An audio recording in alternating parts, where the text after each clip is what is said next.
I think interpreters are somewhat of a rare breed. We're doing it for the love of the subject matter and because we enjoy working with people. And to that extent, we're very fortunate because a lot of people aren't doing what they love to do. And audiences can tell when the passion isn't there. And we talk about emotional connections as well as intellectual connections a lot in interpretation. And so it's not just about engaging your brain, but it's about engaging your heart and helping visitors find that aspect of a site, of a resource, or wherever they are, that really hits them.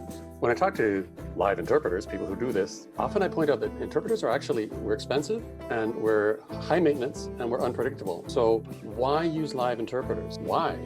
And the answer is that interpreters model passion, they model enthusiasm, they model their love of their work, and we haven't invented a non-personal medium that can do that quite as well yet. I think certainly all of us can appreciate coming out of this, this year and a half of pandemic. I think that we can all appreciate the power of connection more than ever before. There are things that have become politicized that should never be political. And, in many cases, there have been direct collisions with those things and many of the resources that we are charged with preserving, protecting, and interpreting them. And it definitely becomes a real challenge when you have such a polarized environment societally that folks don't even want to listen to each other. And even the process of disagreeing with someone to say, my lived experience is different from your lived experience. And that experience of listening to each other will help us repack and connect with what we call the resource in new ways, which is what makes it what we call interpretation or free choice learning or informal education so powerful. It's meaning making. I'm here to help facilitate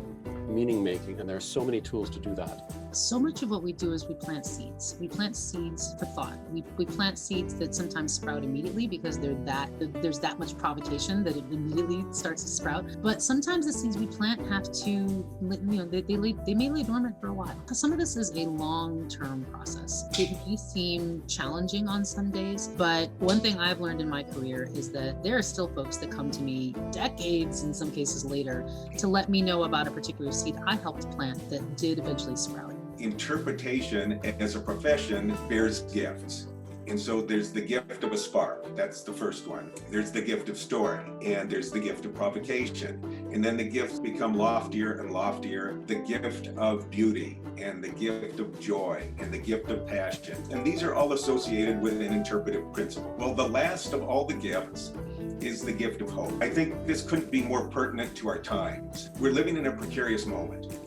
Hope for something better drives the possibility of it happening. Hope raises our awareness and motivates us in the right direction. Interpreters can offer hopeful messages while acknowledging and confronting the many problems that shape our world. The beauty of human integrity, commemorated in events of the past, and the beauty of the intricacies of nature give rise to hope. And these are the tools of the interpreter. I believe that interpreters are essential workers. I believe that museums and parks and interpretive sites are essential services, the precise things that we need right now so that we can make a difference and bring needed change.